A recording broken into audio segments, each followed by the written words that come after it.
So I'm Peter Kuttner, should say my name in the corner of my box. And Will Rule is here.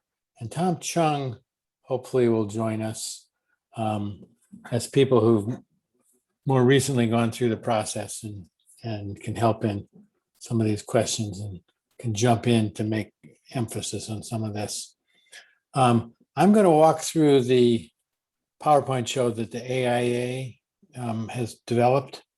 And some of you may have downloaded it. You can get it off the website, but I'll go through the show and then we can ask a few questions during the show, and then we'll have a little discussion after the presentation. And I thought I'd then walk you through the website as well. So let me share the PDF.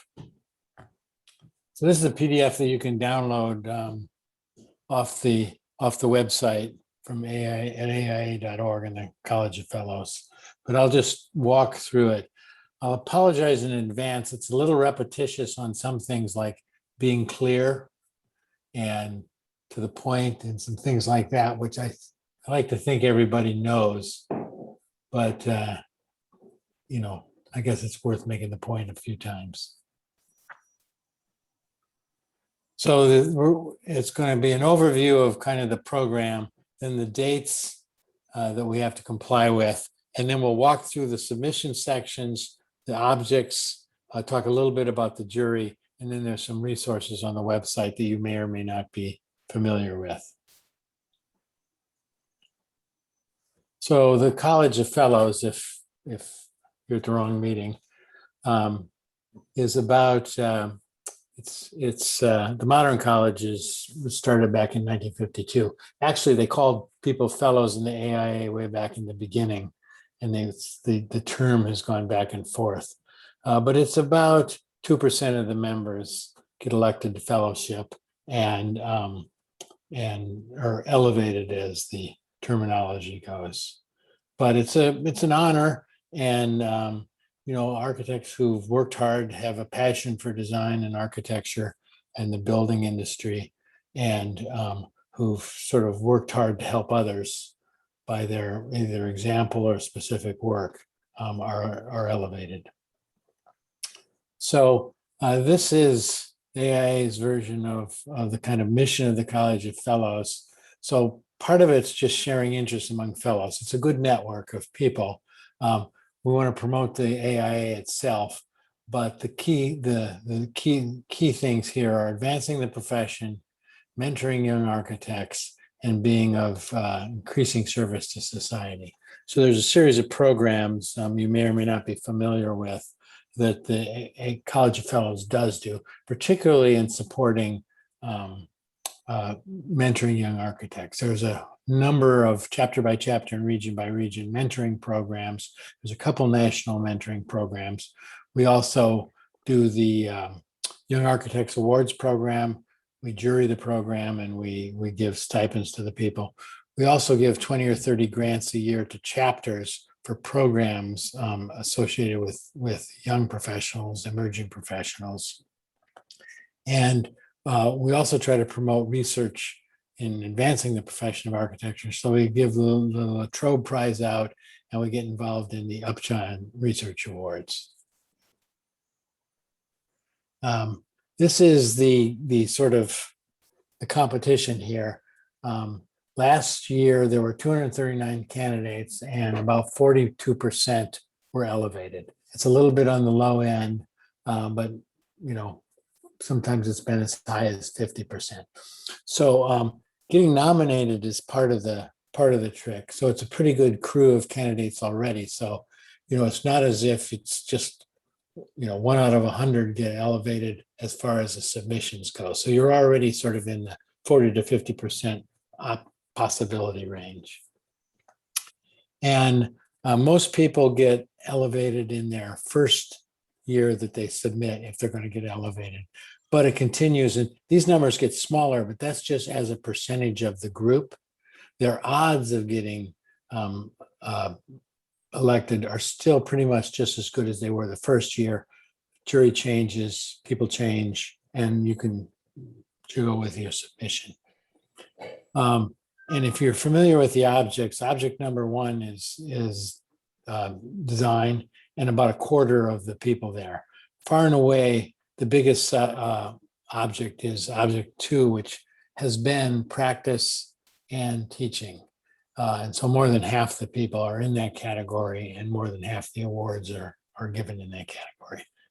We'll talk about the other objects as we get further into this. So I'll jump onto that when we're on that page. So here's the key dates. End of this month it begins. There's an online application. It's not hot until the 29th. At that point in time, you can begin filling it out. You don't have to fill it out all at once. You can come back and forth and go in and out. And then by October 15th, end of business day, everything is due. You're in control of what goes into the computer program. What you're not in control of is the letters from your references. So you have to bug them in the old analog way and make sure they get their stuff in time as well. Peter, that's So- 15th or 5th, it looks like. Pardon? It said October 5th on your slide, but you said 15. I imagine. Oh, sorry, it used to be the 15th. Yeah, I better not be blamed for this. Thank you. Good catch. October 5th, yeah.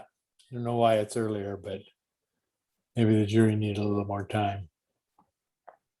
So this is the process. This is the stuff I'll hopefully is obvious to everybody. But they're very interested in the influence on the profession one way or another. You've been writing, you've run workshops, you've had people copy things. It's gotten awards and publicity. Projects have gotten awards and publicity. So all the different ways that you could make the case that things that you have done impacted people, impacted the rest of the profession. And of course, clear and concise.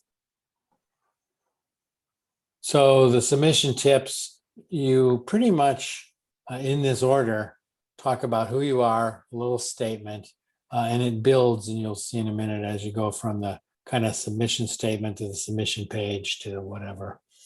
Talk about what you've accomplished. I encourage people to not be too modest. When it occurred, why it's important, and how it was, and then here it is again, shared with the profession, and then document it and support it. You have to have been in good standing for at least 10 years to be nominated. And it no longer has to be a consecutive 10 years. The most recent 10 years, it can be 10 years cumulative. If for some reason you were out of country or stopped for a while, career shifts, things like that. But you have to have 10 years. So there's two ways to be nominated. One is by petition, one is by your chapter.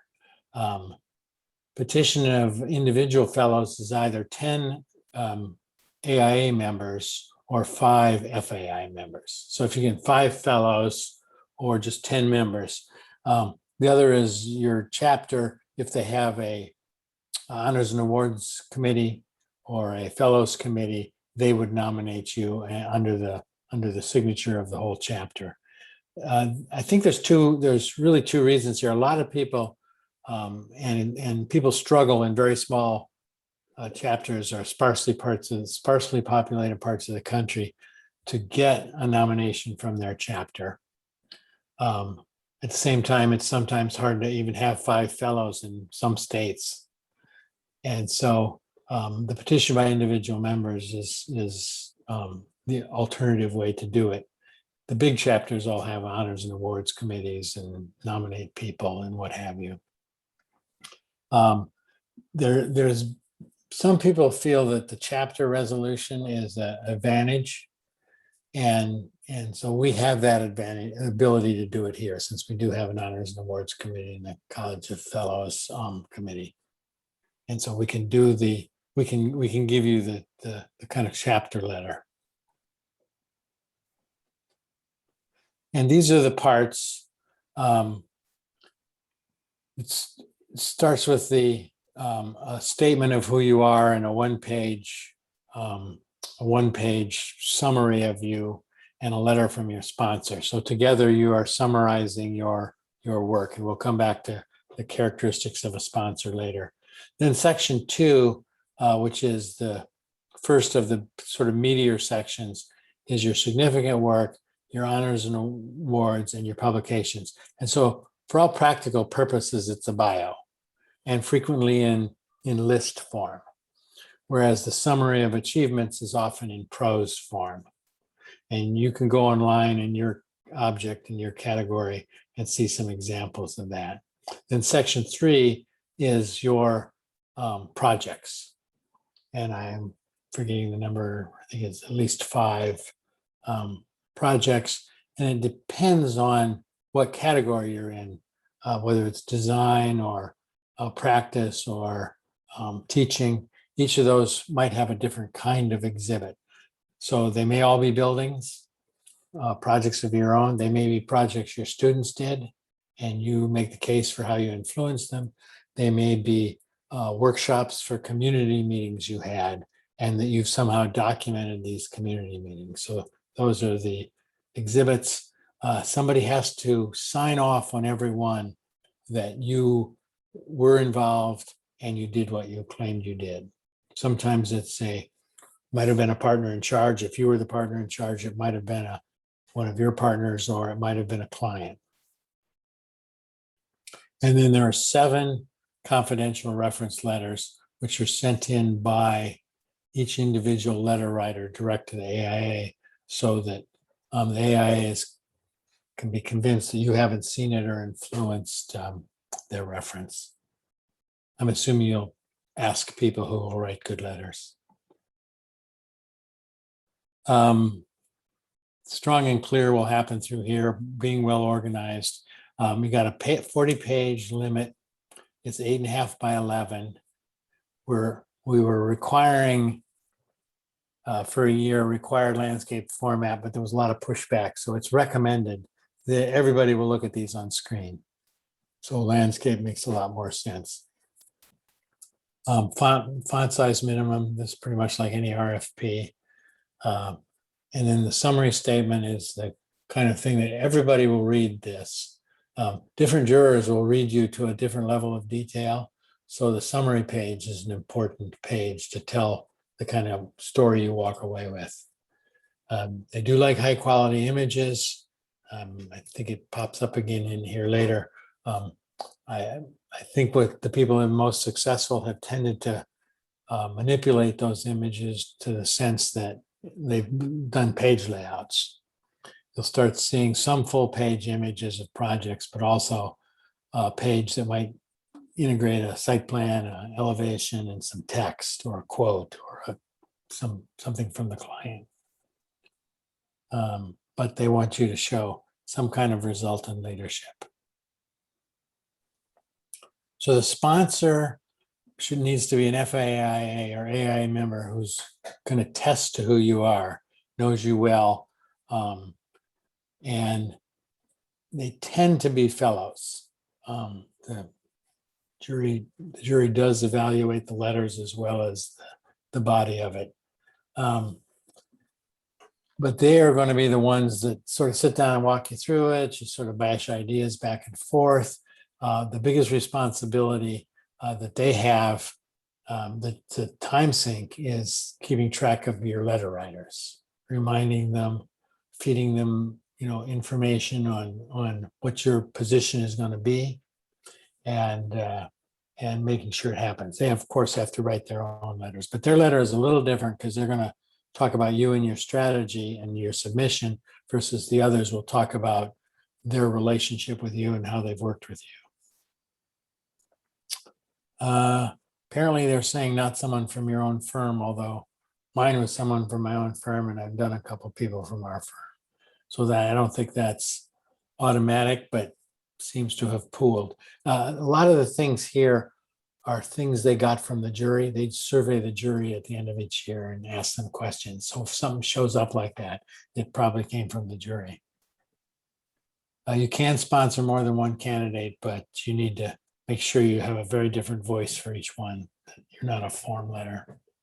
They may sponsor more than one candidate. So the sponsor letter is one page. It's addressed to the jury chair. It's uploaded with the submission portfolio. So you've obviously seen that letter and it's part of your submission. And then you set up the submission afterwards.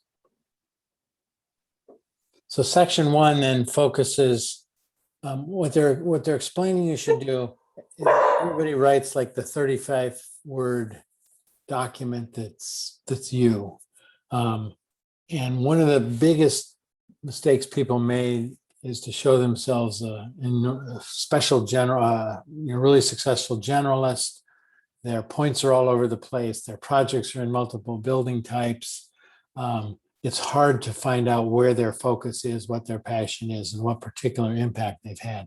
So they expect you to focus on 3 main points. Plus, this jury's got to get their head around your submission in 10 or 15 minutes.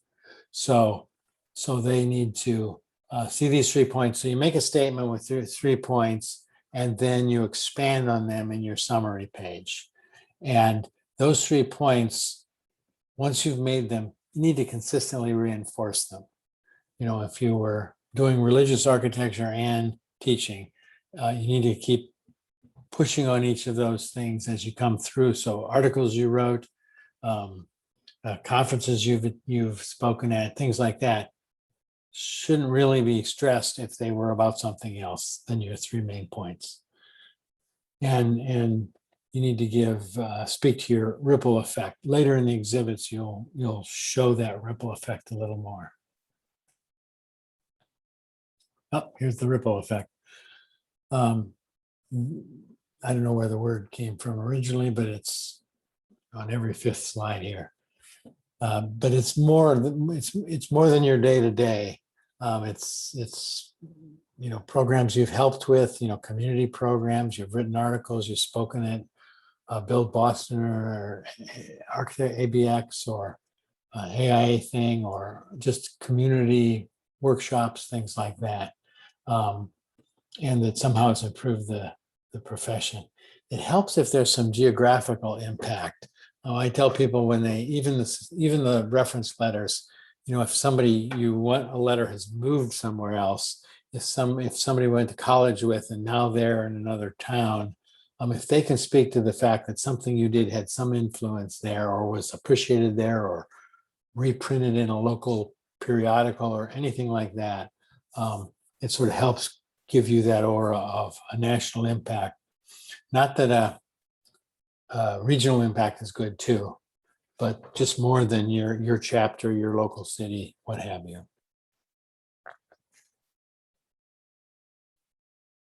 So section 2, this is the one that I was saying is the summary is written usually in a prose page. I notice I've been seeing more little entry paragraphs about what got you interested in architecture in the first place, and they must be reasonably successful. And then start listing the kinds of things you did, the names of the projects, if you've been on design juries or any kind of jury, lectures and presentations, again, things you did in the AIA. It is an AIA award. It's a membership category, so it's not as if other people are trying to get the award who aren't AIA.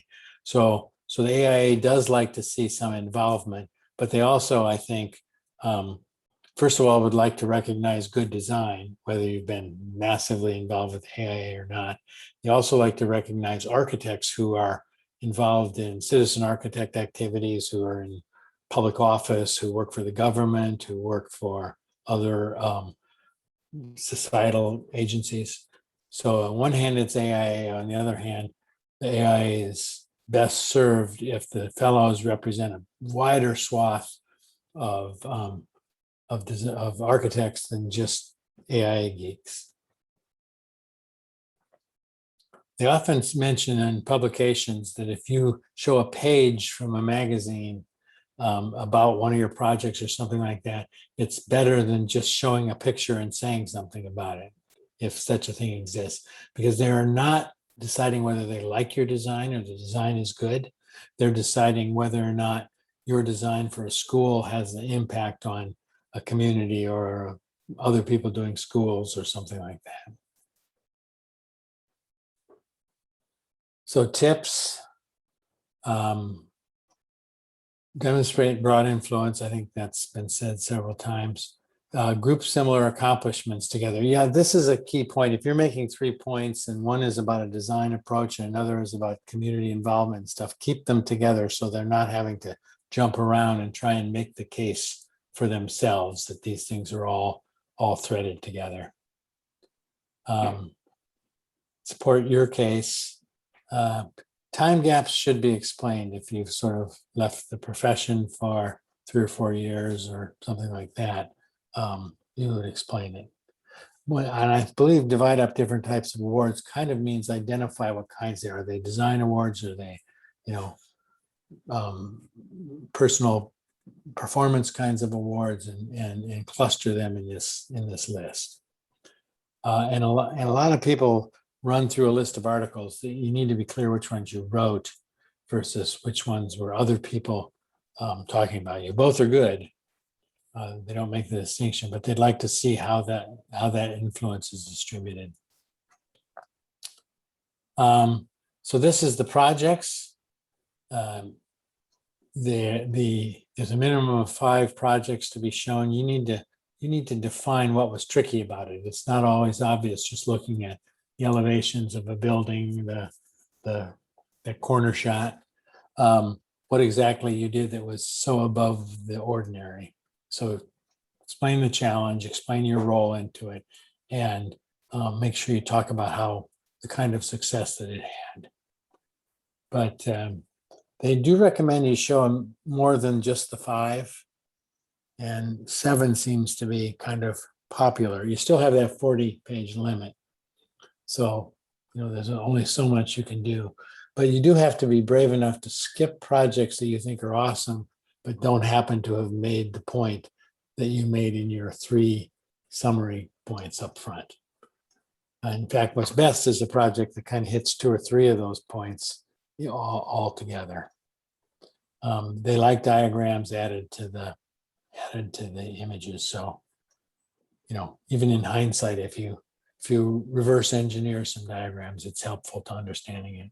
You'd be surprised how many people you have to sit in a jury and you have to figure out whether you're looking at the front or the back. And so the references, these are the 7 letters. 5 of them have to be AIA members, but 2 don't have to be. And I recommend, that you go ahead and find some non-architects who can say some great things about you.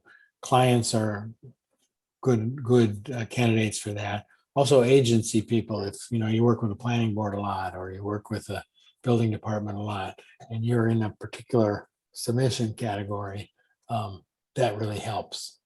And the writers, what I generally tend to do, you'll recommend is you got your 3 points. When you expand it to a 1-page summary, you'll make a few more points that reinforce each of those 3 primary points. And when you talk to these people, tell them, send them your 35 words, send them your 1-page summary. Those 2 things should be done right away. So your reference letters know exactly the case you're making so they can key it towards you. And if you've made, a dozen points in this summary page, tell one of them you'd really like them to hit the first 3, and another one you'd really like them to hit the second 3, and make sure, otherwise the letters all sound astonishingly alike in a 1-page letter. And so if altogether the 7 letters paint a huge picture of you, it's much better than every letter just ripping through, oh boy, great teacher, great designer, great community person. And they can tell a story a little better. They do recommend, and maybe they say it again here in this show letter, not to go for the most celebrity architects that or the highest ranking architects They tend to write, they tend to be asked a lot, so their names show up. They write the same letter for everybody, and it's always hard for the sponsor to get it in on time. So better to have people that really are close to your work.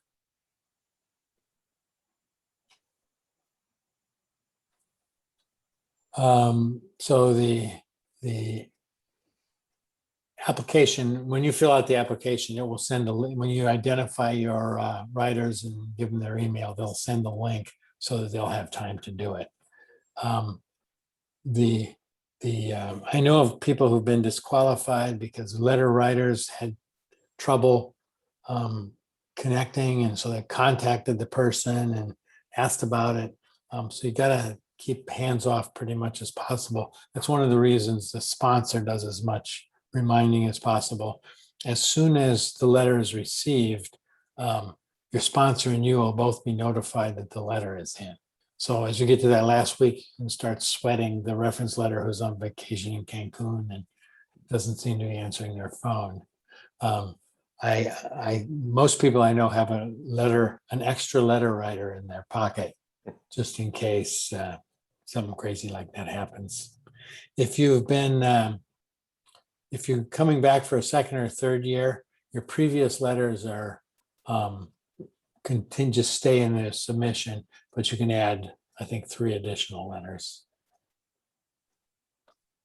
So this is the summary of it. Clear, concise presentation. White space is a good thing. Nicely laid out. You wouldn't believe how packed some of these pages are getting in there. There's just too much to read. Have a strong sponsor and have your references be really specific at what they're talking about. You know, how you relate to a community, how you relate to the quality of your design, all those kinds of things. And again, demonstrate influence on profession, the aforementioned ripple effect. So these are the objects. They've raised them from 5 objects to 6 objects this year. So if anybody's resubmitting, object 2 has been revised and split into objects 2 and 6. And we'll just click through them here. Number 1 is design. You have to be largely responsible for it. So it's got to be your project, not one that you were the technical architect on or project architect on, things like that.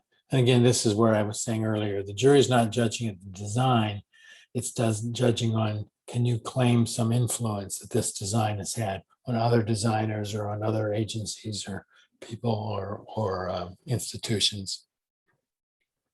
So that's number 1, design. That's about a quarter of the people.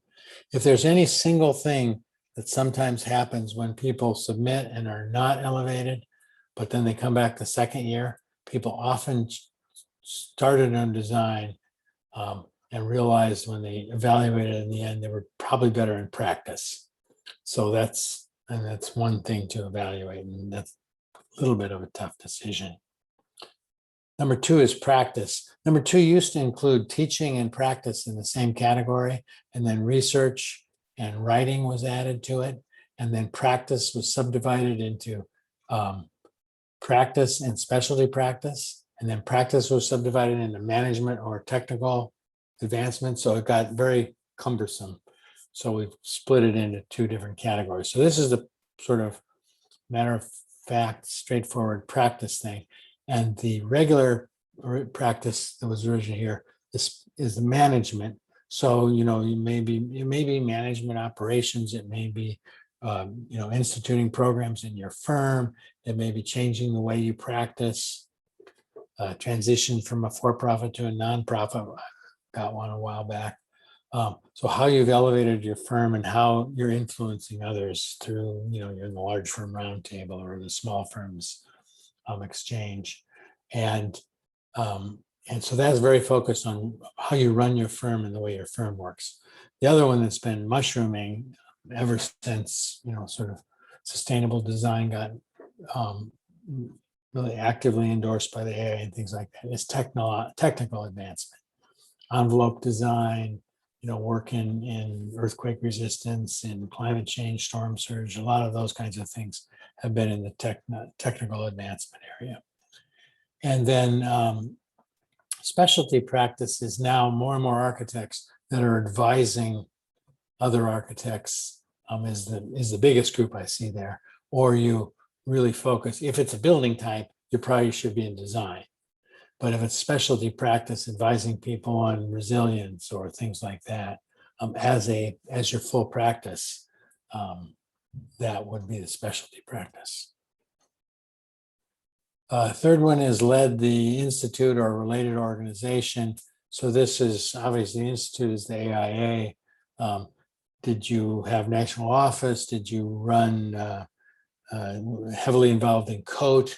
Any of those kinds of things. And you sort of get a little bit of a built-in national impact if you've been involved at the national level on led the institute. Could be a related organization, could be NCARB or NAB or the obvious close to AIA ones, but there are others as well, the Architecture Foundation and things like that, if you were in key places in any of those.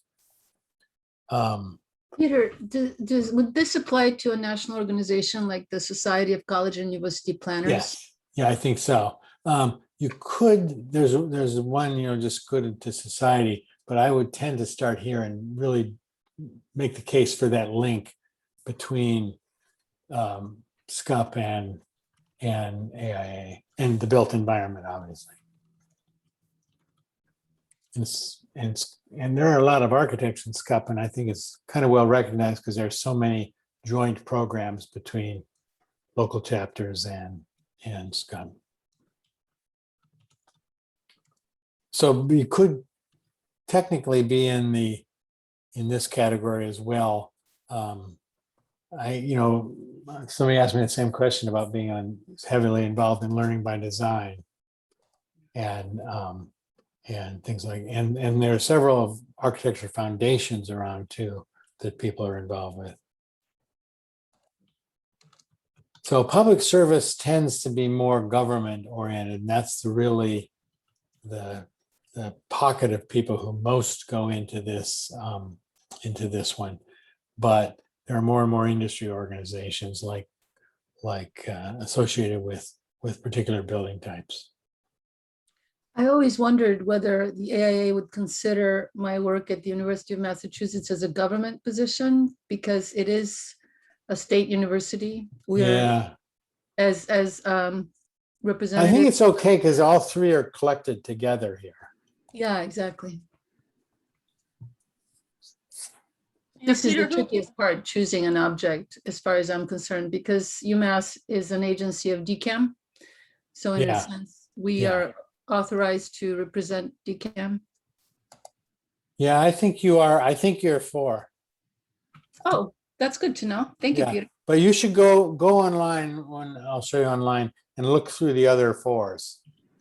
I will do that. I've already done that. Thank you. Okay. Peter, can you tell each of us what object we should be? I got my dice here. The AIA dice. And then the alternative career services society. This you really define yourself. And I have to admit, it's the smallest category of people who get elevated, but it's also the smallest category of people who submit. And I'm not, it's a smaller number of people who are registered architects who are in some of these arenas. And then the new one, which was, just up in 2 before, is education, literature, or research. And we've also, besides giving it its own category, we've also made a point of having or in there because people were mistakenly thinking they had to show all 3 to categorize for this, like they were going for tenure. And so it's not quite the same thing here. So you can be anyone. Obviously, if you do all 3, you would pitch all 3. But like the others, they want to show how it's changed the profession. I do think because as the College of Fellows has adopted supporting research as one of our 3 missions, supporting the college, supporting research, and supporting emerging professionals. We like to see people doing research, but we also like to see people doing education because mentoring is key to the mission statement. So those are the 5, now 6 objects. But if you're submitting for a second time, you got to be, and you happen to be in 2 last time, just be clear you're now in 6. So this is the jury. I don't know what's I know people who weren't elected to the jury have been notified, so I don't know quite why they haven't updated this yet. But there's 2 empty spaces. And they're technically nominated by the Secretary of the AIA, although the different chapters submit people. And we try to make sure there's a racial mix, a gender mix, a region of the country mix, and that there's at least one person from every object. So it kind of is across the board in terms of that kind of diversity. It's Boston's term, so we submitted some people we haven't heard yet. So these are the people who run the jury. What is that, 7? Yeah, and one of them will become the chair. One of the names who are already here from the previous one will become the chair. If you know any of them, I think you're probably not supposed to talk to them. So the jury takes the 250 submissions and divides them up by 7. So each person takes, those, I can't do the math that fast, but each juror member takes their 40 or whatever they are books home, or it's not books anymore, but takes their links home, and their assignment is to read them thoroughly, every single page. And they, in effect, become a patron for that person. They recuse themselves if they know them. And then they recuse themselves if they're even from the same region, particularly if they're from the same firm. And then if somebody's not recused, somebody's recused on everybody. So the legit recusals happen, and then so that everybody has the same number of people voting for them. And the jurors then come back for a jury together where they present their 30 or 40 people to the rest of the people. They've already probably in their own mind eliminated the half that they don't think they want to spend a lot of time talking about, and they'll present the other half that they're keen about, or 2/3 or whatever it is. And so the rest of the people, I think, will do more of a flip through all the pages and heavily read the summary page, and then ask questions, and the person will present them back to them. And so that's the process. If we don't get selected the first year, the second year, what happens is you specifically do not have the same person reading your case first. The person who read your case, you got a 66% chance they're still there, who read the last time. But there is a third of the jury is new now, and a different person is reading you. Because each juror represents a different object, they do have a kind of implied responsibility to defend that object, to say, hey, technical practice is just as good as service to society, or whatever. Even within design, there's historic preservation and new buildings, and so they make the case for the people in their object, and they make the case for the person that they're presenting. So the whole thing is 10 to 12 minutes long. Some years the jury is tougher than others. I was saying earlier, 40 or so percent got it this year, 50% of the other years. Last 3 years has tended to be in the low 40s. Before that, it was in the low 50s. So the presenter is kind of key. You're really writing to one person. And, if you don't get it the first year, it just could be because, you're in one object and you just didn't resonate with somebody in another object. But theoretically, when they present, and hopefully those people would know enough to say, this isn't my wheelhouse, but I'm still presenting you to the others. And the jury will ask if you've had a ripple effect. And if you've been nationally recognized. And this basically, the jury's looking at everything I just said earlier. What was your influence? What did you do? Did you have awards, publications?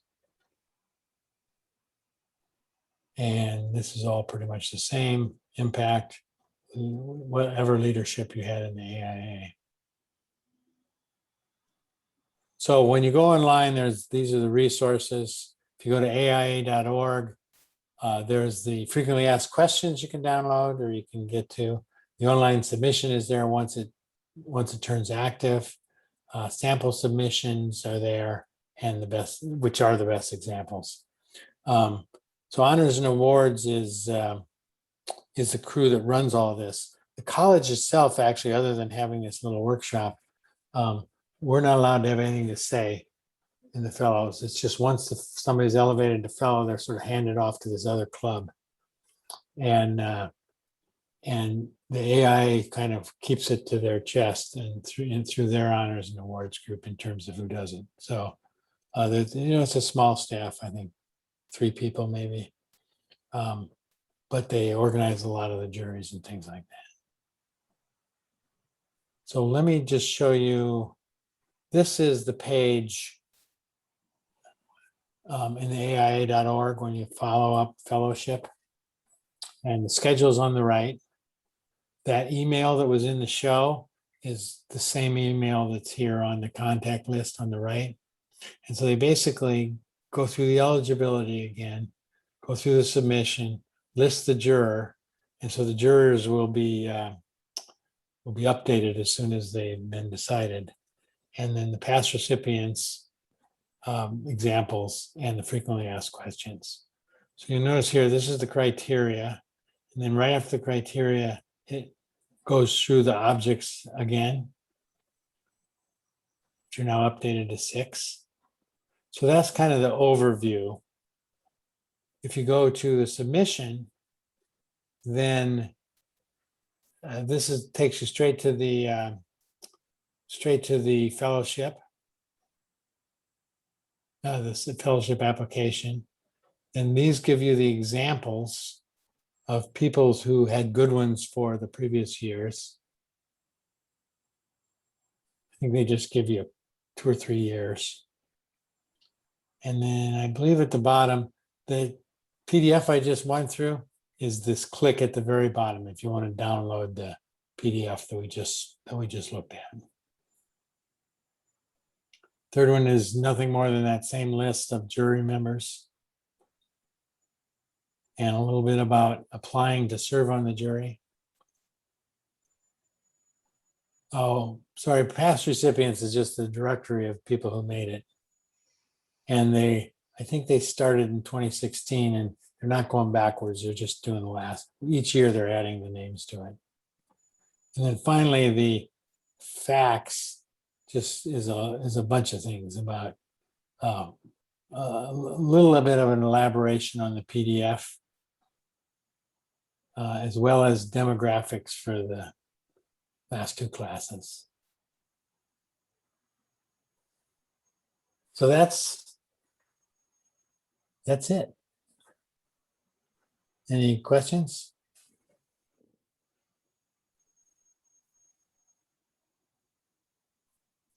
Few people are muted. It's really tedious, so you should start early. I think the thing that is probably the toughest, and I don't know how OC other people are, is finding like when that article you wrote that you Xeroxed and stuck in a drawer, or trying to remember when you gave that talk at the SCUP conference and what exactly was the name of it. And so it's kind of, that's the stuff to get started on early. Although writing the statement is key. And actually, we have a BSA Fellows Committee of about 10 people. And if people would like to have a kind of touch base partway through the process, if you start in July and you want to sometime in August, just have coffee or something and kind of say, does this make sense? Is it clear? Then let me know, and or Caitlin or Susan Green, and we can make an arrangement for somebody on the committee to sit down and talk. That's something that I would have found really helpful a couple of years ago when I went through the process, since I picked an excellent sponsor who I've known for almost 40 years. But he's a fancy New York architect who said, I'll write the letter, but you have to do everything else. And, I have a small firm. I think, I had to do it all myself. I didn't have staff to do anything. And it is a lot of work. It is a lot of tedious work, as Peter said. And, I think the BSA College of Fellows Committee, as people who've been through it, some very recently, and happy to help be a sounding board. And my sponsor didn't chase down my letter writers. I had to call 2 of them from Croatia with 1 day to spare because they hadn't been able to figure out how to find that link to the AIA website or other basic things. So pick a good sponsor.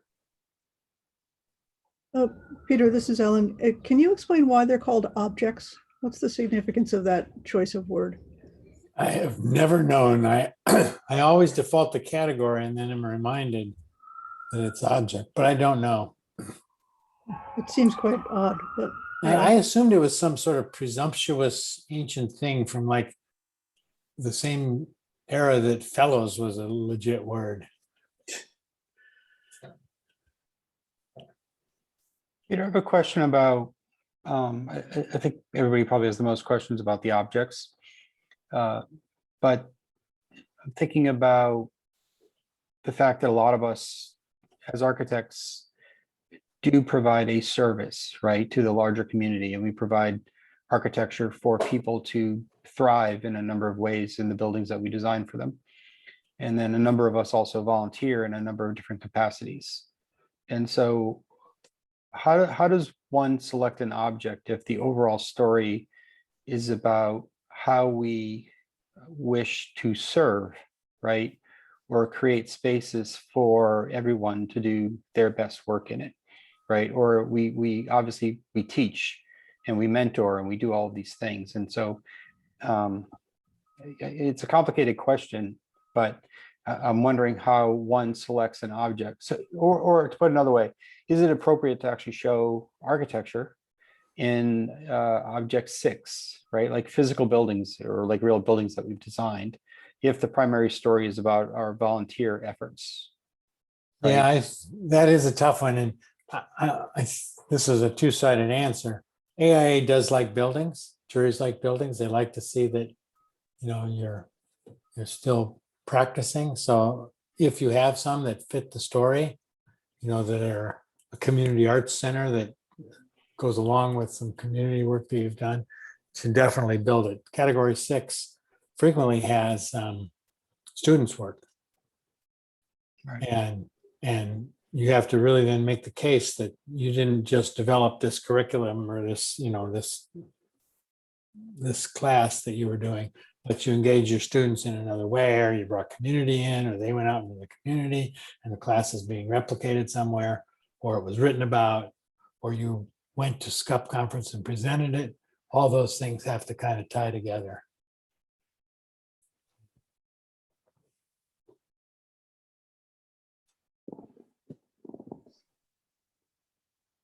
I think it's important to remember the philanthropic focus of the College of Fellows too, and keep that in mind as you're writing. And I think Peter said, put your humility to the side or something like that. But I think it's important to keep it in mind that the ultimate goal of why do you join the College of Fellows is to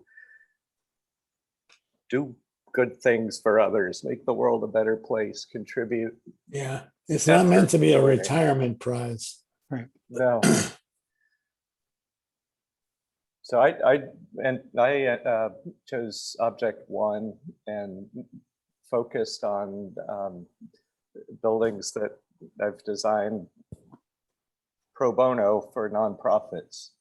And, you know, they're not big splashy award-winning projects necessarily, but you know, I think that was, I think that the goal is pick what you're most passionate about, because you've got to get through this process. So what's going to keep you going is choose what's most important to you, what makes you tick, what you're proudest of. Yeah, that's a good point. I stressed communication in mine and informal learning. And so I, you know, had some academic buildings that were just, that were about the informal learning places in them. And then some museum projects that were informal learning. And then for AIA was starting the website and and bringing the chapter letter back so that they merged. And I skipped, you know, a couple hotels I did in the subway station, and I just, you know, left them out because they weren't reinforcing that other story. Okay.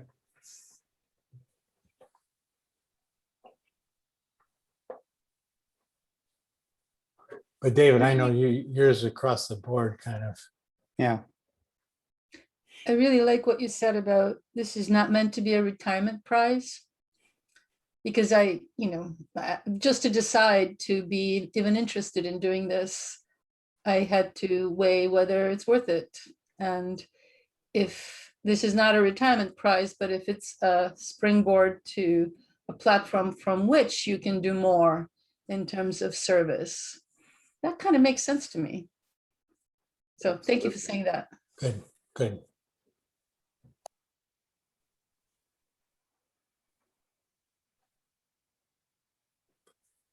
Well, thank you for coming. Good luck. Peter, may we request to have a counseling session with Sure.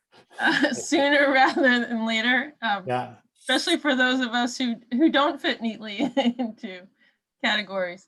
Yeah. Well, you're certainly an affiliated organization. And of course, you track all the way back through the foundation too. So, Mhm.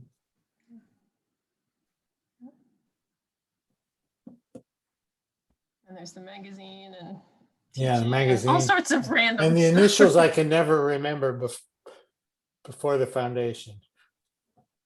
The Community Design Resource Center. Is that right? That's Okay. right. Yeah. They keep my initials. Yeah.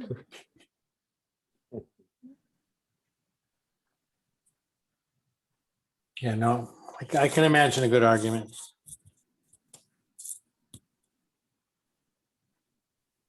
Well, thank you for doing this.